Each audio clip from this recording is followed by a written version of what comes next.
Thank you all for joining this Zoom webinar. We are very honored to have with us today Professor Albert Leung to give us the second webinar on traditional Chinese medicine. The first webinar was delivered last week in Chinese. Leung Gardeners, which started in September 2014, has been growing medicinal herbs on campus and promoting healthy lifestyle. On January 27 this year, we co-organized a webinar on traditional medicines and indigenous ways, inviting speakers from Latin America, Africa, Europe, and Asia to attend. The live-streamed section had over 5,500 audience, which is an indication of the interest in these issues. We are very happy that Leung University set up the Chinese medical unit last year, and we can count on experts like Professor Leung for his invaluable advice. The two seminars of today and tomorrow are organized by Leung Gardeners and Leung University Chinese Medicine Clinic, and are co-organized by Global University for Sustainability, Albert Movements Venezuela, Red Albert TV, and Comuna Adults de l'Élysée. Professor Leung, Professor of Clinical Practice, Leung University, Director, School of Chinese Medicine, the Chinese University of Hong Kong, 2011 to 2016, Monash University, Doctor of Philosophy, Medical Biochemistry, 1978 to 1982. Now, Professor Leung will be speaking in English with simultaneous interpreting into Spanish by Juan Salme and Herna Vargas from Venezuela. Professor Leung will speak for an hour. Then we can have questions and answers. Please choose your language channel and type your comments or questions in the chat room. The floor is yours, Professor Leung. Okay, good afternoon for those in Hong Kong, and I think it's a very good morning for those in Europe and also in South America. So my name is Albert Leung. Thank Ms. Ouyang for her good introduction of me, and also thank Professor Lau for giving me the chance, of giving this seminar. And of course, those organizations that Ms. Ouyang mentioned about Leung Gardeners and the Global University for Sustainability are also very grateful. I'm very grateful for these organizations. Well, honestly, I've been giving talks about COVID-19 and Chinese medicine for a number of times this year and last year. But then all those talks and seminars are in Chinese, right? And now today is my first time, to give this talk and seminar webinar in English. And also to my honest, that is also simultaneously translated into Spanish. So I hope the message will be passed to many people all over the world. All right, so the topic today actually is about dietary and TCM therapy in the prevention and treatment of COVID-19. For those who do not know what TCM stands for, T is the traditional, C is Chinese, and M is medicine. So TCM stands for traditional Chinese medicine. or sometimes we just make it short, is Chinese CM, is also the same. Okay, let me try. Okay, okay. Well, I try after setting the title. I found that it is really difficult to talk about all this, in a matter of an hour. So anyway, I try my best and to present some introduction of every topic. I think many of us are, have this experience of sort of COVID-19 pandemic since last year. So that is 2020. In the beginning of 2020, we already suffered, a lot of this lockdown, and people have to quarantine and to be quarantined, and also not allowed to travel. So so I first would like to tell you a little bit about this kind of epidemic or pandemic, from a historic point of view, and then briefly about what are the experience that China over the past 2,000 to 3,000 years have in combating this kind of pandemic. And then briefly, what is the COVID-19, and then what are the measures that China used last year, when the first outbreak of this COVID-19 was in Hubei, in Wuhan last year. And then the dietary and TCM therapy that has been used, and then a conclusion. So first of all, this very brief timeline about the development of medicine in the Western world. And you can see here that, this is mainly about the Western world. I will also briefly talk about what happened in China. Well, for those for the days which are really too far away, we probably cannot sort of mention that. But then from written record, from Greek and Roman, that probably start around 400 B.C. and so on, and then we move on to the present time. And over this 2,000-3,000 years, we can see that the whole Western world have been sort of tackling a number of major epidemics. Now this is about the very early medicine. That is about the different civilization.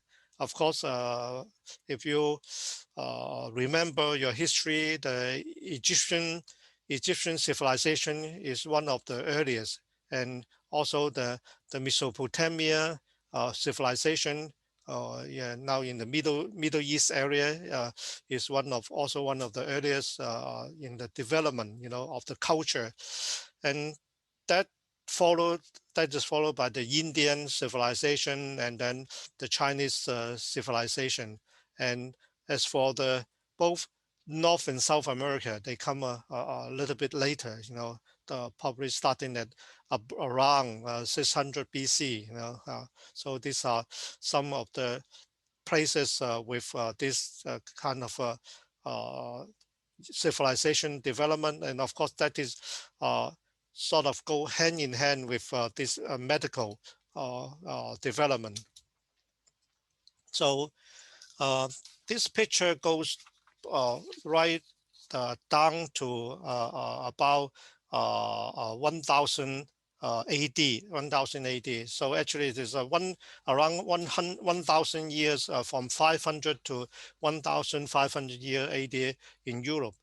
And if you remember during that time, there is a very major sort of epidemic called the plague, and you see that at that time the doctors, have a kind of a special uniform because many people die.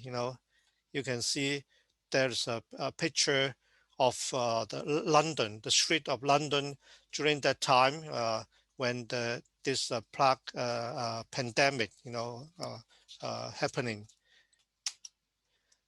and you can see that this kind of infectious disease, even at that time so early, can travel across a whole continent, from country to country, because of the movement of people, So you see, starting from this Eastern Europe and through Black Sea, and then all through the other parts of Europe. And so you can understand why the COVID-19 can be spread so quickly, because nowadays, we have this aeroplane, we have all this kind of very efficient and convenient sort of traffic. People can travel from one place to the other, in a matter of a number of days, or even hours. But of course, in the past, it took much longer time.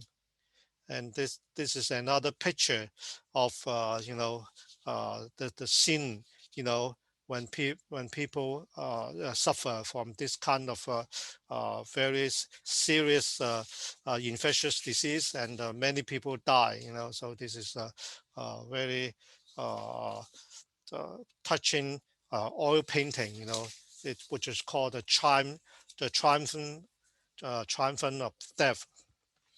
All right, so this will actually give us some background about development of medicine. Actually, medicine developed because we have disease, and from history, disease, this kind of very serious infectious disease called epidemic, actually occur very regularly, very often. So this is maybe a kind of law of nature. So if you have this kind of so mindset, probably we won't be surprised of this COVID-19, because if you remember before COVID-19, actually all over the world, the other major epidemic is about the SARS. People in Hong Kong remember very vividly, very clearly about how we suffered, during the 2003 when SARS attacked Hong Kong and part of China. And I remember very clearly that during that epidemic, almost 300 people in Hong Kong died because of the SARS.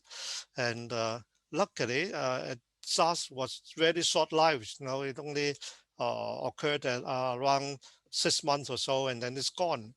But now the COVID-19 is a different story. It has already lasted over a year, 1 year or so. So then we come to our experience of coping with the epidemic in China. This picture, some are in Chinese character. Actually, from the this slide onward, most of the slide will have will be sort of bilingual. That means there are Chinese as well as English. It is easier for those audience who read Chinese. All right, but this one is very simple. We focus on this chart here on this chart, which is about actually the y-axis of the chart is about the number of epidemics occurring now in China, and that is dating from Zhou Dynasty. Zhou Dynasty is around 770 B.C. To the Qing Dynasty, which is one of the last dynasty in China. You know, so you will see that the number of epidemics, you know, come and go regularly, and the trend is the frequency increases, right? Okay. Of course, there are a number of explanations. Of course, the population in China during this 2,000 years actually are on the rise. You know, they're increasing, and of course, with more people, of course, the chance of this kind of epidemic increases, and so we don't bother about this Chinese explanation. So you'll see that the latest Ming and Qing dynasty, you know, it is around 64 and 74 times, you know, occurring according to one of the research. Okay, so our understanding of this kind of epidemic, there's one word which is called pestilences, which is actually of the Chinese translation of 嚟疫. This or briefly, it is a kind of epidemic in China. So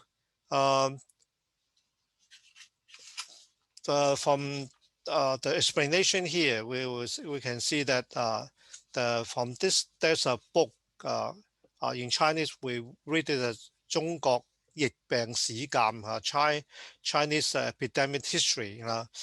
In this book, it said that since the West Han Dynasty, which is about, well, maybe around 200 AD up to now, there have been more than 300 recorded epidemic in China, of course, a large scale occurring in China.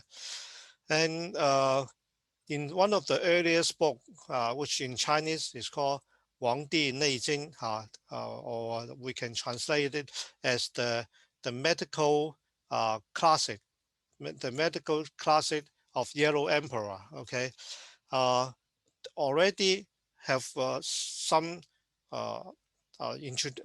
some account of how we are going to prevent infection during the epidemic. So in this, the classic of Yellow Emperor, it said that in order to prevent the suffering from this kind of infection, we must always practice the Qigong, this Qigong, Chinese medicine Qigong, and also herbal bath and so on. Okay, so they already point out ways of prevention. And do you know that this classic, the of Yellow Emperor, actually was written also around the time of the Han Dynasty. So this about 2,000 years ago. All right, then at least go to the time which is closer to the present, which is the Ming Dynasty. Ming Dynasty is 1500 AD to 1600 AD. There is a person that's a very well-known scholar whose the name is called Wu Youke, in Cantonese. He has written a book called Wen Yi Lun, and actually, if we translate into English, it is about the theory of epidemic. And he emphasized that the pestilences are caused by the li qi, that is one kind of evil factor of high infection in human and belong to one kind of pathogenic factor.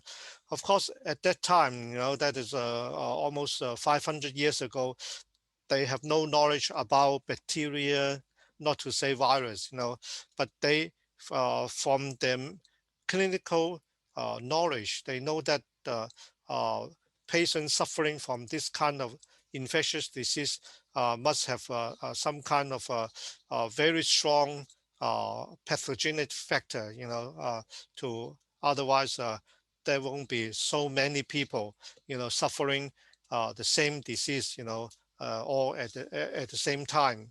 So that is the understanding from the very early Chinese medical history. So briefly about the concept of Chinese medicine. Of course, if you also will come to this seminar tomorrow we'll talk in greater depth, in more detail about this. But today I just point out a few important concepts. The first one is for the picture. This is the book called the medical classic of Yellow Emperor, 黄帝内经. Actually, students of Chinese medicine nowadays still need to study this book, even though it was written so long ago, 2,000 years ago. This, you will be surprised, for Western medicine, it's a totally different story. Students only study very recent books. If books older than 100 years, they will throw it away. They won't. They think that those are not of great value for them. Now, the other book here, this book is called the Xiang Han Lun, which is also written in Han Dynasty by a person called Jiang Zhongjing. This Xiang Han Lun is translated as the theory of cold febrile disease. Actually, the whole book is about infectious disease. That means people who suffer from this kind of disease will have high temperature, will have fever. Okay. Now, the concept of Chinese medicine is first, Chinese medicine is closely related to Chinese philosophy. So that is one very unique kind of feature. The medicine and philosophy are closely related. And we believe that heaven and man are unified.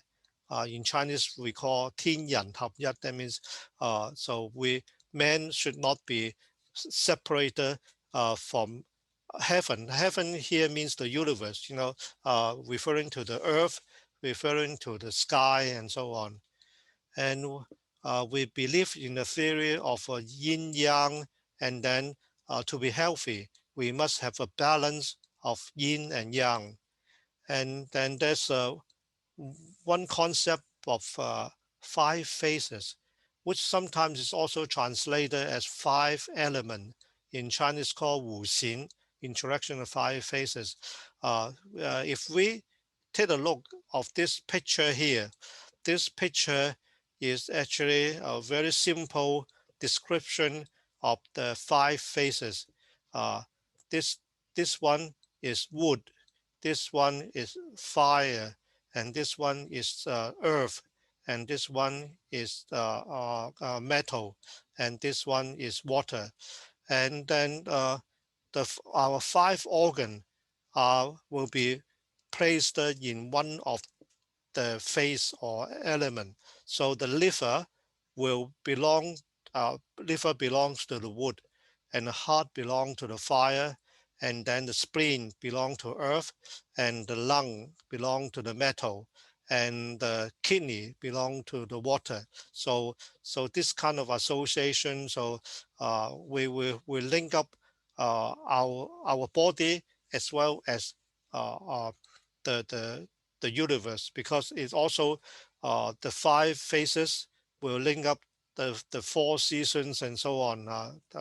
That I will take a little bit more time to talk about that later. And then finally, Chinese medicine has a special theory about when you treat somebody, we don't only focus our attention on the bacteria or the virus. Taken for example, the COVID-19, we treat the person according to the time, the place, and also the special feature of the individual, whether he is a old man or a young man, all this makes great difference. So in Chinese, we call 三因制宜. So that is about when we treat someone on the disease, we have to consider the factors of time, the place, and then the unique feature of the human. So there's a theory of pathogenesis from the medical classes of Yellow Emperor. Very simply, is saying that when why someone becomes sick, and like in the time of this epidemic, sometimes even when maybe 100 people in one room, and then there may be a COVID-19 sort of virus, present in the room, then not all 100 people will suffer, some, or to say that maybe they all may contact the virus, but then some people will be sort of suffering more severely, some are less severely. Then why is that such a difference? Then it is explained in the Yellow Emperor classic, saying that in China, I first say the Chinese first, is saying that 正氣內傳內邪不可干. That means translated as when there's a sufficient healthy qi, if the qi is a kind of a very essential thing in the body that maintain our health. Inside our body, the pathogenic factor will have no way to invade our body. So 邪之所就其氣必推. So which can be explained translated when the pathogen easily attack the body, there must be something wrong with the body, or which is somehow related to the deficiency of the qi. 其氣必推. That means the qi is lacking. Then it's easier for the pathogen, for the virus or for the bacteria to invade you. So that explains why in the population during the epidemic, there are people who got infected, but with only minor symptoms. We learned that in this year of COVID-19, there are millions of people infected.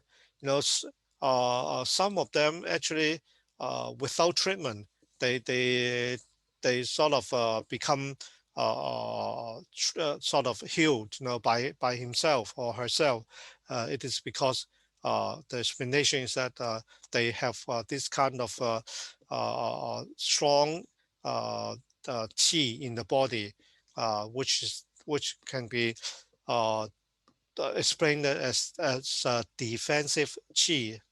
Okay, so this is some of the theory behind the TCM about the infection and so on. For this COVID-19, it's a kind of virus. Everybody know it's called the coronavirus. Why it's called corona? Because there are outside. This is the picture of the virus, and the outside of the virus is some so-called spike protein, and the picture of the protein is like a corona, 皇冠, so it's called the coronavirus. Okay, and of course inside the virus is the genetic material, which is the RNA, the 核糖核酸. And so that's why we all do the test, the COVID-19 test is to test whether this kind of thing is present. And of course, recently we all know about the vaccine. The vaccine is we inject some of this protein in the body, and so that the body will learn. All right, so this is about the virus. But the difference between Chinese medicine and Western medicine is Western medicine will place most of the focus on this kind of so-called pathogen or the virus. But then for Chinese medicine, they don't have to really know what kind of virus it is, because in Chinese medicine, when we treat the patient, we focus on the man, on the person, on what kind of symptom and what kind of reaction they have after suffering from this viral attack. So the difference is like that.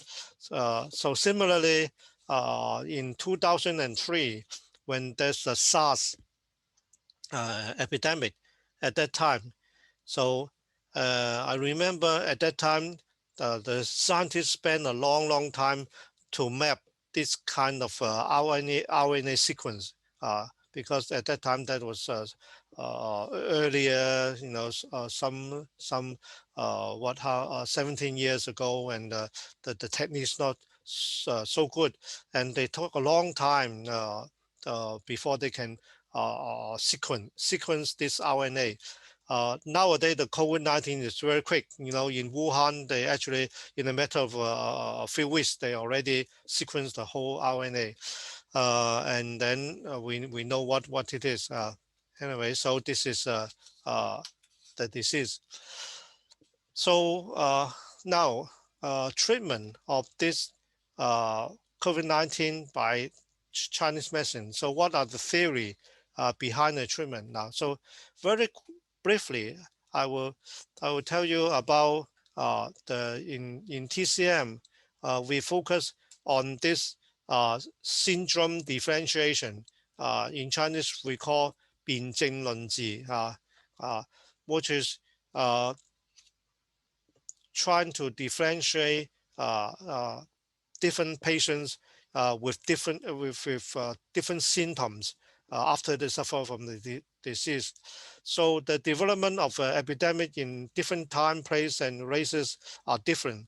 So according to the Chinese medicine theory, therefore the treatment of the same disease or the same patient will have to change depending on whether it's the early, middle, or late stage of the disease process.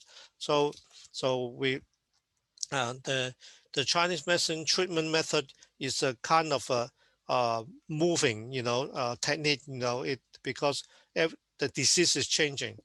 From the symptoms of the people suffering from COVID-19 is mainly at the early stage, there's a fever, high temperature, and then dry cough, and then difficulty to breathe, and so on. So all this will point to the fact that the lung is one of the major target organ.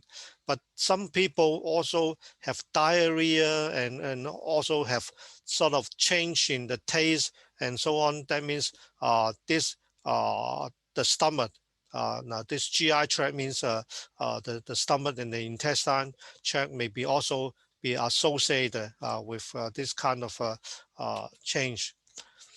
All right, now so in TCM, so our main focus in healing patients who suffer the disease is like that. We do not, our medicine cannot kill the virus directly. That's one important point. We are not trying to find out what kind of medicine, what kind of herb can kill the virus. Rather, it is by the host direct regulation to strengthen the patient's internal qi. So we believe that that means we are treating the patient in the indirect way.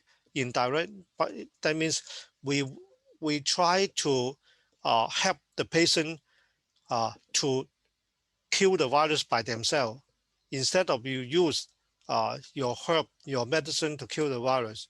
So, and then how are you going to change the internal condition of the patient? So that means we try to. That is the theory of yin and yang will come into place. Okay, so we eliminate the internal condition so that the virus cannot survive. Then if the virus cannot live inside the body, then of course we will recover. So this is the theory about the seed and the soil. This is, of course, this is a parable. That means if you have some weeds, 雜草, which you don't want the wheat to grow in the soil, then you have to change the condition of the soil even when the seed of the weeds fall into the soil, they cannot start growing. So you have to change the condition of the soil. That means if you change the condition of the body, even after you contact the virus, the virus cannot survive. Or alternatively, you try to strengthen the immune defense of the body so that any virus coming to the body will be killed immediately by your immune system. That is one of the major theory about Chinese medicine. So very briefly,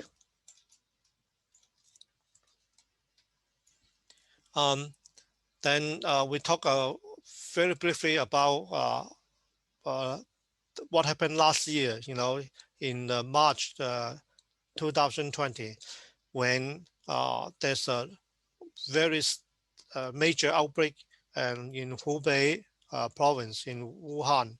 Okay, we found that there are almost 92% of the people receiving Chinese medicine treatment. Of course, they also together with Western medicine.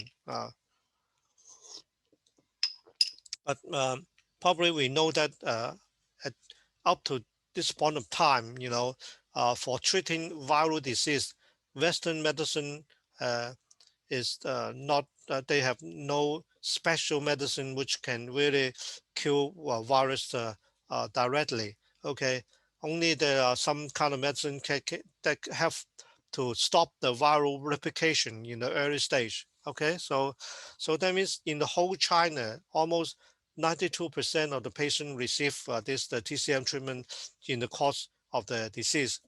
Now, then I can give you an account of what they have done. So you know that in China, what what kind of method they have tried. First is the early stage, which is during the stage of clinical observation. That means for those people who have the chance of suffering from this COVID-19, but then it is not proven yet, because now, of course, if you want to prove whether they really suffer from the COVID-19, you have to do this RNA test, all right?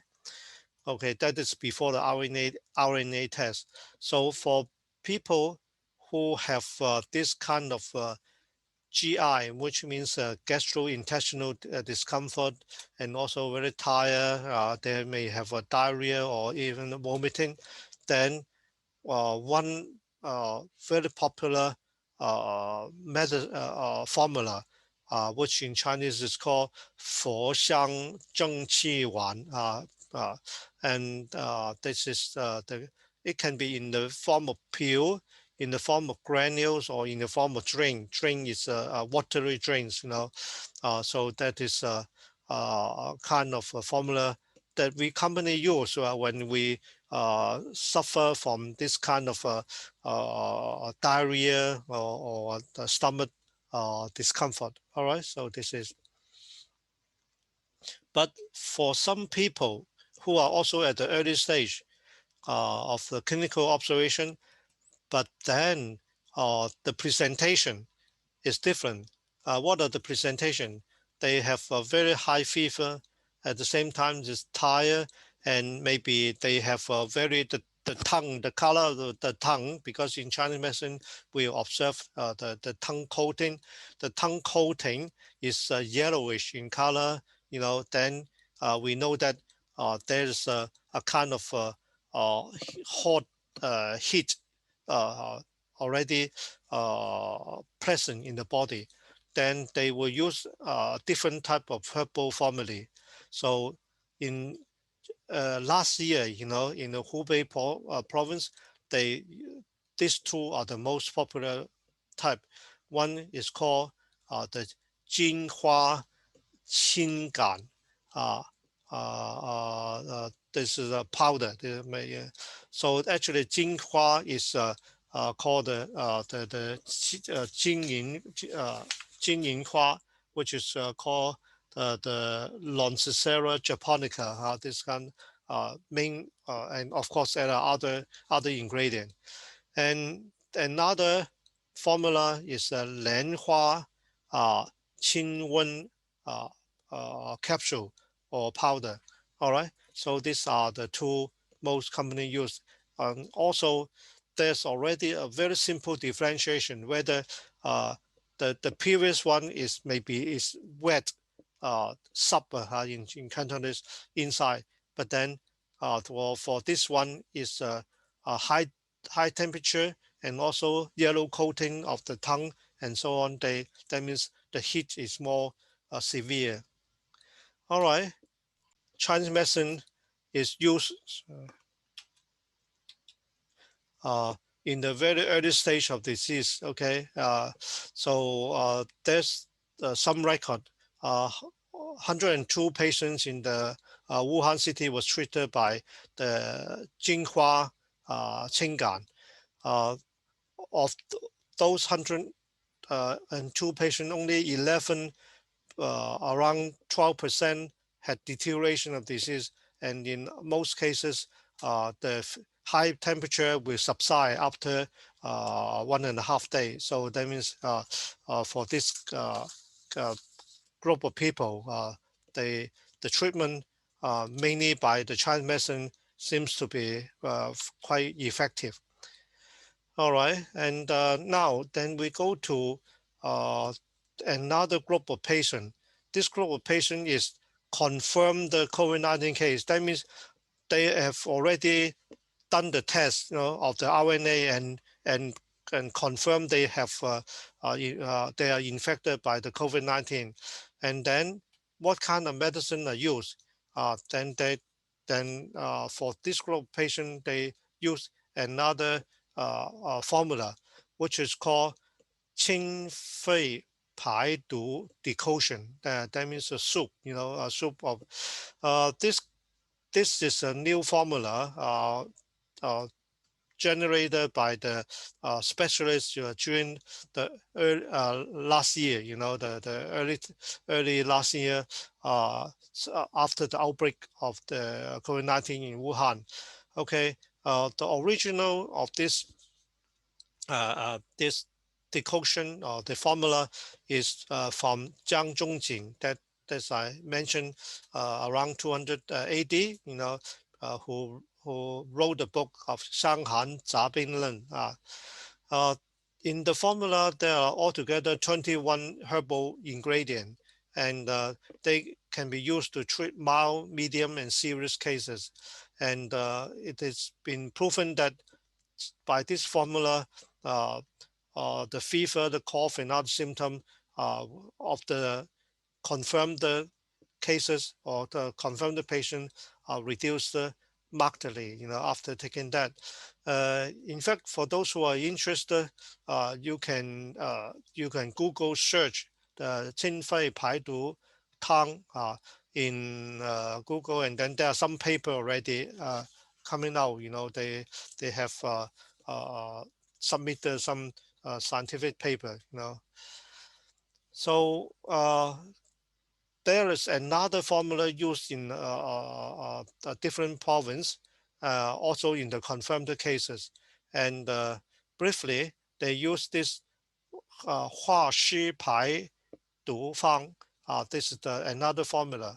So this formula is composed of 14 herbal components, and it's based on the recommendation of the early national diagnosis and treatment plan, as well as experience from the people at this Wuhan Jinyan Tan hospital.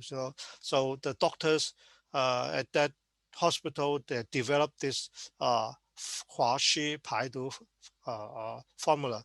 So the effect of this formula is to detoxify, remove the dampness. That means they suspect that the wet element inside the body is the one of the culprit or one of the major factor to induce this kind of body reaction. So this prescription has a comprehensive treatment effect in different stages of the coronavirus pneumonia, and can be significantly shorten the length of hospital stay and improve the clinical symptom and lung condition as shown by the CT scan and other examination. And they also have done tests on animal, guinea pig, by using the same formula. All right, so that is another formula used in the confirmed cases. So the above is the summary of some of the experience, by the Chinese doctors, last year about how to treat this COVID-19 by Chinese medicine.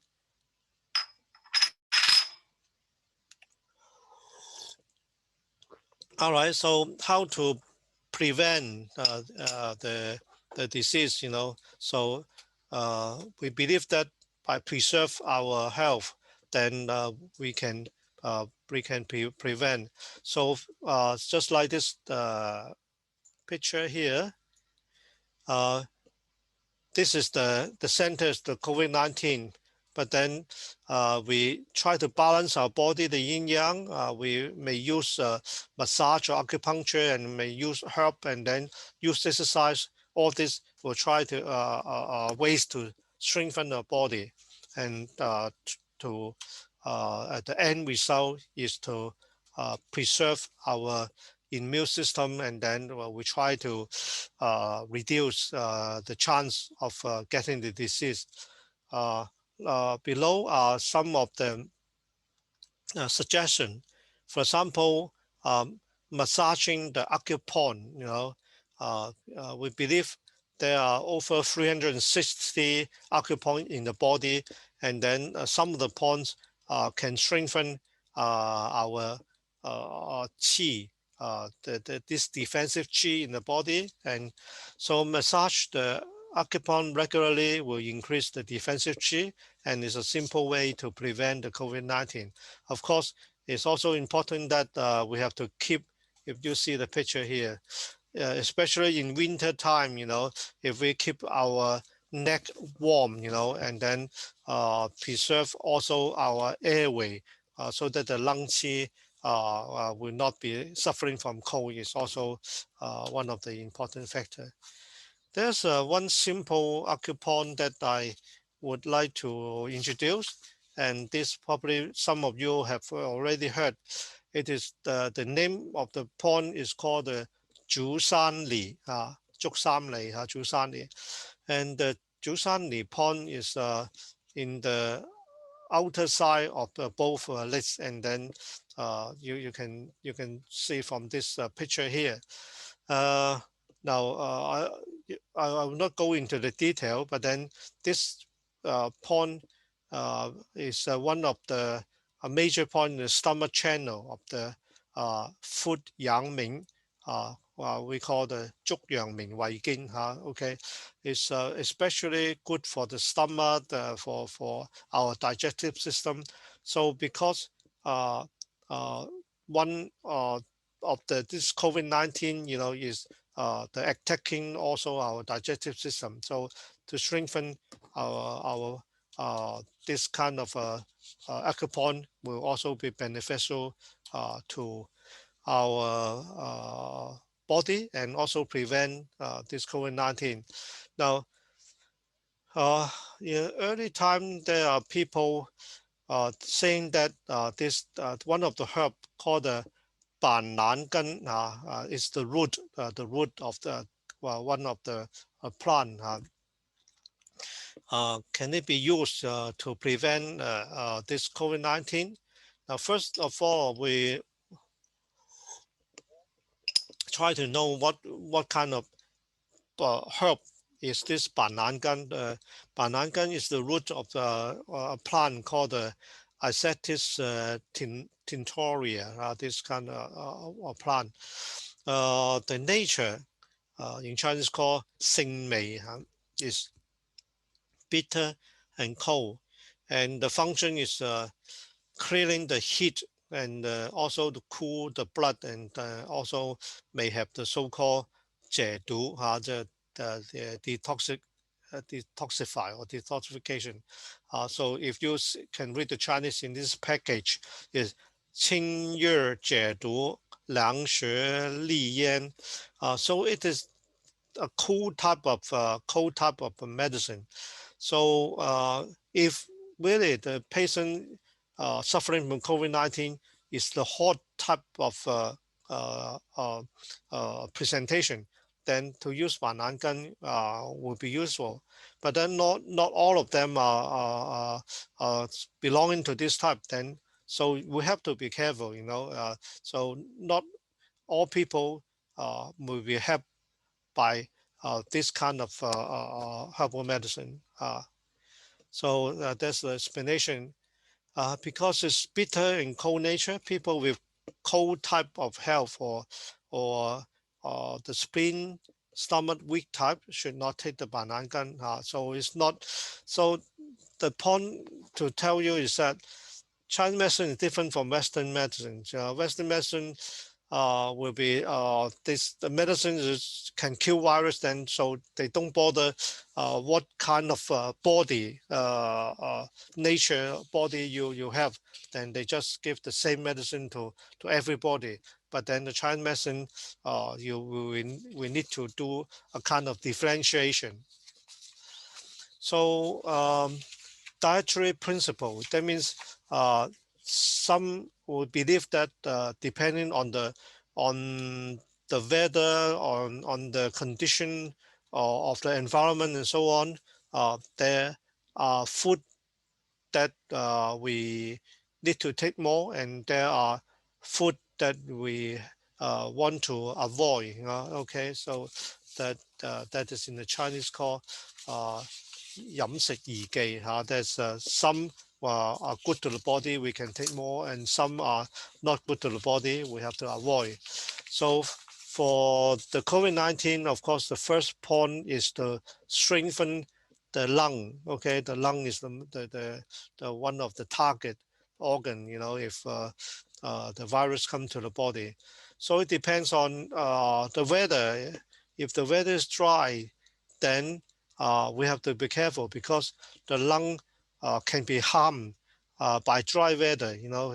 So the lung is a kind of organ that needs to be moistened with to be wet. Okay, so if it's a dry weather, then like for example, there are symptoms of dry cough or even cough with blood, and in this case, the lung must be moistened by food or herbs.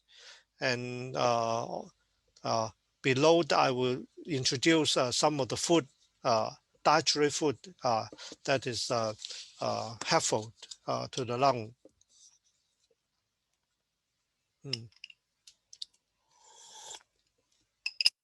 Okay, so some of the suggested food to moisten the lung. I'm sorry to say that some of the descriptions are in Chinese, but I try to explain the major point in the English. Okay, the name are already listed in this clockwise sort of order. Now, first of all, this picture here, it is about the 北沙参 北沙参 well, this is the Latin name. Now, what is the 北沙参 good for? The nature is bitter, a little bit bitter, but then it's also a little bit cool, but not really cold. And then it goes to the lung and the stomach meridian. The effect of this 北沙参 is to help the lung to preserve the moisture, and also to help the stomach to generate more moisture. So this is the first one, which we in China, in Hong Kong, we use it to make soup. The second one is the lily bulb, 百合, and this one, of course, is also can moisten the lung, and also is good for our spirit. Okay, 安神. So for people who have sort of insomnia, who have a lot of dreams, during sleep, and also have cough, this lily bulb is a good one. This one is very nice. It's called 埋冬. 埋冬. This number 3, 埋冬. The nature is sort of a little bit bitter and sweet, and a little cool, and also it moistures the lung, and also will give sort of moisture to the stomach too. So actually, the whole group of food have very similar nature. This is the pear. Okay, you know very well. So we cook the pear in the soup. Of course, it's good for people who have cough and so on. The last one in this group is called the 鱼具 肉粥 鱼猪 is also sweet and a little bit cool, and also is kind of 养阴 yun chao jiao. So if you have dryness in the organs, then this yu ju can help. Now, the other group of food that can tonify means strengthen the lung in respect to the qi, lung qi. Then the first one is the ginseng. From the picture, you already know that this is a very common type. Okay,人参.